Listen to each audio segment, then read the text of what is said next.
आज हम milling machine के प्रकार, रोटरी टेबल और कंटिन्यूअस मिलिंग मशीन एवं ड्रम टाइप मिलिंग मशीन है, इसके बारे में पढ़ेंगे।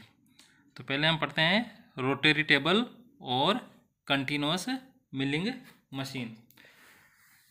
ये आपकी रोटरी टेबल, ये कंटिन्यूअस मिलिंग मशीन है। ये मिलिंग मशीन वहाँ यूज की जाती है जहाँ पे मिलिंग प्रक्रम के द्वारा मास प्रोडक्शन है वो किया जाना हो। यानी कार्यखंड है, उन कार्यखंड के मास प्रोडक्शन करने के लिए कार्यखंड का मिलिंग के द्वारा, अगर मिलिंग प्रक्रम के द्वारा मास प्रोडक्शन अगर करना है तो वहाँ पे हम रोटरी टेबल या कंटिन्यूअस मिलिंग मशीन है ये काम में लेते हैं। ये जो मशीन होती है, इस मशीन की संरचना हेवी और मजबूत, भारी और मजबूत होती है। इस मशीन की संरचना, इस मशीन की विशेषता ये है कि इस मशीन के द्वारा कंटिन्यूअस प्रोडक्शन है वो प्राप्त होता है और इसमें किसी भी प्रकार का समय है वो ख़राब नहीं होता, आइडल टाइम होता है वो नहीं होता है। तो ये इस मशीन की स्पेशलिटी है, ये इस मशीन की विशेषता है कि इसमें कंटिन्यूअस प्रोडक्शन है वो प्राप्त होता है, आइडल टाइम वेस्ट नहीं होता, टाइम है वो वेस्ट नहीं होता।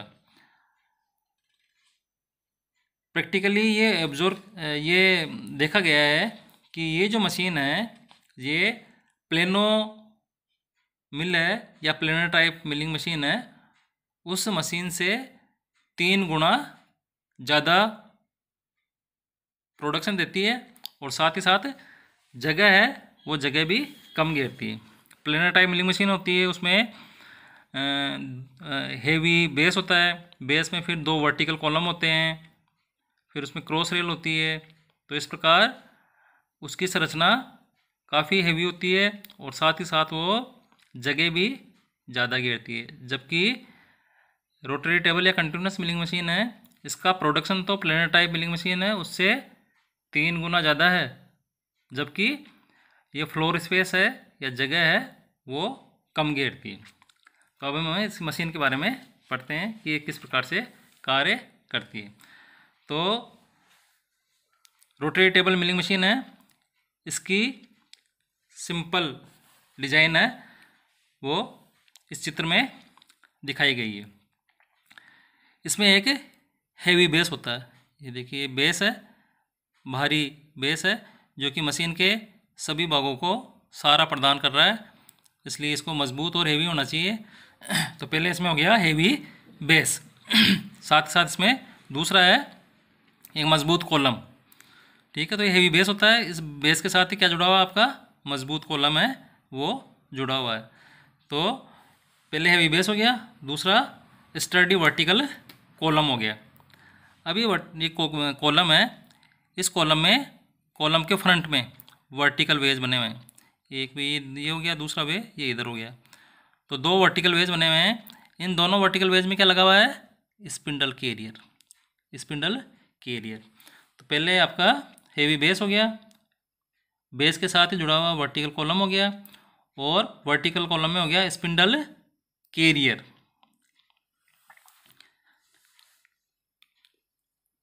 ठीक है, तो ये स्पिंडल कैरियर है, इस स्पिंडल कैरियर में 2 वर्टिकल स्पिंडल लगी हुई है, एक वर्टिकल स्पिंडल ये हो गई, एक वर्टिकल स्पिंडल ये हो गई। ये दोनों वर्टिकल स्पिंडल है, इसके लिए दोनों के लिए इंडिविजुअल मोटर होती है। स्पिंडल कैरियर है, स्पिंडल कैरियर को कॉलम के वेज में ऊपर और नीचे चलाने के लिए ये मोटर अलग से लगी हुई है और साथ ही साथ ये स्पिंडल कैरियर है, इस स्पिंडल कैरियर में 2 मिलिंग कटर लगे हुए हैं, वर्टिकल मिलिंग कटर। इन दोनों की इंडिविजुअल मोटर होती है वो अलग अलग होती है। तो अब ये दो स्पिंडल हो गए इसमें, तो 2 स्पिंडल है, दोनों स्पिंडल के बॉटम पे, दोनों स्पिंडल के बॉटम पे क्या लगे हुए हैं आपके कटर लगे हुए हैं, दोनों स्पिंडल के बॉटम पे कटर लगे हुए हैं। अब 2 कटर लगे हुए हैं तो दो कटर में एक कटर होता है वो तो रफिंग कटर होता है और दूसरा कटर होता है वो फिनिशिंग कटर होता है। तो दो आपकी स्पिंडल है, दोनों में दो कटर लगे हुए हैं, एक कटर है वो रफिंग कटर है और दूसरा कटर है वो फिनिशिंग कटर है। ये दोनों कटर है, ये कार्यखंड है, इस कार्यखंड के सापेक्ष ये टेबल है आपके रोटरी टेबल पे कार्यखंड लगे होते हैं। उन कार्यखंड के सापेक्ष इन कटर्स को लाने के लिए हम इस कॉलम में इसको स्पिंडल कैरियर को ऊपर और नीचे चला सकते हैं। अब इसके बाद में इसमें एक हेवी रोटेटिंग सर्कुलर टेबल है, वो बेस पे लगी हुई रहती है। ये आपकी हेवी रोटरी टेबल, ठीक है। तो इसमें एक हेवी रोटेटिंग सर्कुलर टेबल है, वो किस पे लगी हुई है, ये जो आधार है इस आधार के ऊपर लगी हुई है। तो इस टेबल ये जो आपका आधार है, बेस है, इस बेस के ऊपर वेज बने हुए हैं, इन वेज पे इसको हम सर्कुलर मोशन है वो दे सकते हैं। तो ये टेबल है, ये टेबल वर्टिकल अक्ष के सापेक्ष रोटेट करती है। ये वर्टिकल अक्ष है, इस वर्टिकल अक्ष के सापेक्ष ये टेबल है वो रोटेट करती है। अब ये जो टेबल है, इस टेबल के ऊपर हम कई सारे फिक्सर है वो लगा सकते हैं, ठीक है। ये टेबल है, इस टेबल पे 1 2 3 4 5, तो ये इसकी परिधि है, इसकी पेरीफेरी है, इस पेरीफेरी पे हम फिक्सर है वो लगा सकते हैं। और इन फिक्सर में क्या बांधेंगे हम, इन फिक्सर में हम कार्यखंड है उन कार्यखंड को बांधते हैं। The number of fixture are mounted on the table to carry the component to be machined. तो कंपोनेंट जिनकी वो मशीनित किया जाना है उनको बांधने के लिए बहुत सारे फिक्सर है वो इस टेबल पे माउंटेड रहते हैं। तो जब आपकी टेबल रिवॉल्व करती है तो ये आपके फिक्सर हैं, ये फिक्सर भी रिवॉल्व करेंगे और फिक्सर रिवॉल्व करके ऑपरेटर है, उस ऑपरेटर के पास में एक के बाद में एक आते रहेंगे। तो ऑपरेटर क्या करेगा, ऑपरेटर जैसे ही फिक्सर उसके सामने आएगा तो उस फिक्सर के ऊपर वो कार्यखंड है उस कार्यखंड को लोड कर देगा, कार्यखंड है उस कार्यखंड को उस फिक्सर में बांध देगा। तो कार्यखंड है उस कार्यखंड को फिक्सर में बांध देगा। तो क्योंकि टेबल आपकी घूम रही है तो ये जब टेबल आपकी रिवॉल्व करेगी तो ये कार्यखंड है वो कार्यखंड ये इन दोनों कटर, ये दो कटर हैं, इन दोनों कटर है इन कटर्स के नीचे से गुजरेगा। तो कार्यखंड पहले रफिंग कटर के नीचे से गुजरता है और फिर उसके बाद में फिनिशिंग कटर के नीचे से गुजरता है। तो आपकी टेबल घूम रही है और आपका कार्यखंड है वो कार्यखंड पहले रफिंग कटर है उसके नीचे से गुजरेगा और उसके बाद में फिनिशिंग कटर के नीचे से गुजरेगा। उसके बाद में जब फिनिश कंपोनेंट है वो आपका ऑपरेटर के पास में पहुंचेगा तो ऑपरेटर फिनिश कंपोनेंट है उस फिनिश कंपोनेंट को तो हटा लेता है और उसके स्थान पे नया अनफिनिश्ड कंपोनेंट है वो लोड कर देता है। तो इस प्रकार ये प्रक्रम है ये कंटिन्यू चलता रहता है, इसीलिए इसको हम रोटरी टेबल मिलिंग मशीन या कंटिन्यूअस मिलिंग मशीन कहते हैं।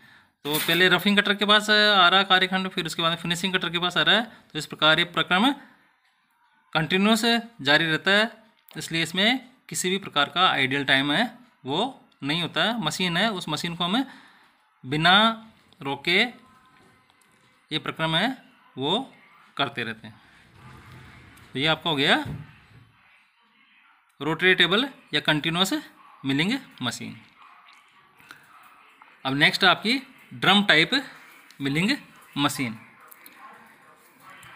Drum type milling machine, drum type milling machine है, ये भी एक हेवी ड्यूटी प्रोडक्शन मशीन है जिसमें कार्यखंड है उस कार्यखंड के दो एंड फेसेज वो एक ही बार में मशीनित किए जाते हैं। तो इसमें कोई भी कार्यखंड है उस कार्यखंड के दोनों एंड फेस एक ही बार में मशीनित किए जाते हैं। तो ये भी आपकी एक हेवी ड्यूटी प्रोडक्शन मशीन है। इसमें इसकी संरचना है उसको हम इस चित्र की सहायता से समझ सकते हैं। ये आपकी ड्रम टाइप मिलिंग मशीन। तो ड्रम टाइप की मिलिंग मशीन है। इसको एक ब्लॉक डायग्राम के द्वारा, सरल रेखा चित्र के द्वारा इस चित्र में दिखाया गया है। इसमें क्या होता है, सबसे पहले आपका ये हेवी बेस हो गया, हेवी बेस हो गया। इस हेवी बेस से दो वर्टिकल कॉलम है वो जुड़े हुए रहते हैं। एक कॉलम ये लेफ्ट हैंड साइड में हो गया, दूसरा कॉलम राइट हैंड साइड में हो गया। तो ये आपका भारी बेस है। इस बेस से दो वर्टिकल कॉलम है वो जुड़े हुए रहते हैं। अभी दो वर्टिकल कॉलम है, इन दो वर्टिकल कॉलम के सेंटर में, ये वर्टिकल कॉलम के सेंटर में, दोनों वर्टिकल कॉलम के सेंटर में एक ड्रम है वो जुड़ा हुआ रहता है।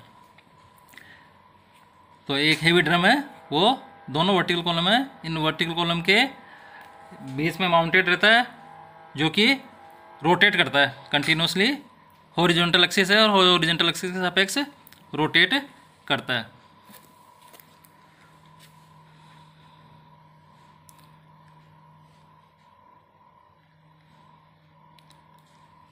अब आपके मिलिंग हेड कहाँ माउंटेड किए हुए हैं, ये मिलिंग हेड, ये दो वर्टिकल कॉलम है, इन दोनों वर्टिकल कॉलम के ऊपर मिलिंग हेड है वो आरोपित किए हुए हैं। इन दोनों मिलिंग हेड है, इन मिलिंग हेड को हम, मिलिंग हेड में हम हॉरिजॉन्टल स्पिंडल है वो लगा सकते हैं। और in horizontal spindle milling head है, इनको हम अप और डाउन, ये जो कॉलम है इस कॉलम में अप और डाउन मूवमेंट कर सकते हैं। अब जिस प्रकार कंटिन्यूअस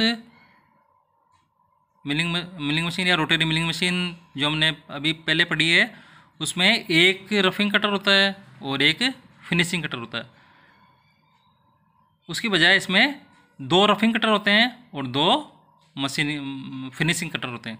तो जो ऊपर वाले कटर हैं ये रफिंग कटर है, तो एक कटर ये हो गया, एक कटर ये हो गया, तो दो रफिंग कटर हो गए। इसी प्रकार नीचे वाले कटर हैं वो फिनिशिंग कटर है, तो दो फिनिशिंग कटर हो गए। तो ये आपके चार कटर हो गए, जो चार हॉरिजॉन्टल मिलिंग हेड हो गए जिनके ऊपर चार कटर लगे हुए हैं, और ये कटर इस वर्टिकल कॉलम पे ऊपर और नीचे गति करते हैं। अब आप कार्यखंड है, उस कार्यखंड को कहाँ बांधेंगे, तो ये आपका ड्रम है, रोटरी ड्रम है जो कंटिन्यूस रोटेट करता रहता है। इस ड्रम की परिधि पे, ड्रम है, इस ड्रम की परिधि पे फिक्सर है वो लगे हुए रहते हैं। वेल डिजाइन फिक्सर है वो ड्रम है, इस ड्रम की परिधि है उस परिधि पे बांधे जाते हैं, जो कि जॉब है जिनको कि मशीनित किया जाना है उनको कैरी करते हैं, उनको बांधते हैं। ठीक है, तो ये आपका ड्रम है, इस ड्रम की परिधि पे हमने पहले फिक्सर बांध दिए हैं, और फिक्सर है, उन फिक्सर में कार्यखंड है वो कार्यखंड बांध दिया है। तो कार्यखंड है, उस कार्यखंड के एंड फेसेज, देखिए जैसे कि मैंने आपको बताया कि ये कोई कार्यखंड है, उस कार्यखंड के दोनों एंड फेसेज, ये फेस भी और ये फेस भी, दोनों एंड फेसेज हो गए। दोनों एंड फेसेज एक ही बार में मशीनित किए जा सकते हैं। तो ये आपका ड्रम है, इस ड्रम पे ये आपका कार्यखंड है वो बंधा हुआ है। तो कार्यखंड है वो कार्यखंड पहले कहाँ आएगा, पहले रफिंग कटर है, उन रफिंग कटर के संपर्क में आएगा। तो रफिंग प्रक्रम पूरा हो जाएगा तो ये कार्यखंड पीछे की ओर चला जाएगा, और उसके जगह दूसरा रफ कार्यखंड है वो आ जाएगा। एक स्थिति ऐसी आएगी कि वो जो सबसे पहले जिसके ऊपर रफिंग प्रक्रम हुआ था वो यहाँ फिनिशिंग कटर है इनके संपर्क में आएगा। तो जो रफिंग प्रक्रम हुआ था उसके बाद में फिनिशिंग प्रक्रम होके वो कार्यखंड है वो फिनिश हो जाएगा। वर्कर है वो इस मशीन के रियर साइड में खड़ा हुआ रहता है, तो वर्कर है वो फिनिश कार्यखंड है उनको उतार लेता है, अनलोड कर लेता है, और उसकी जगह रफ कार्यखंड है उसको रीलोड कर देता है। तो इस प्रकार कोई भी कार्यखंड है उस कार्यखंड के एंड फेसेज है ना, तो ये दो एंड फेसेज हैं, तो दोनों एंड फेसेज को एक ही बार में हम पहले रफिंग कर देते हैं फिर फिनिशिंग कर देते हैं। तो इस प्रकार एक ही बार में ये कार्यखंड है वो रफ और फिनिश हो जाता है। अब रोटरी टेबल मिलिंग मशीन थी, उसमें चूंकि एक ही रफ कटर और एक ही फिनिश कटर होता है, जबकि इसमें 2 रफिंग कटर है और 2 फिनिशिंग कटर है, तो इसका जो प्रोडक्शन है वो आपका रोटरी टेबल मिलिंग मशीन है उससे दुगना होता है। तो this machine gives A production double that of rotary table machine. धन्यवाद।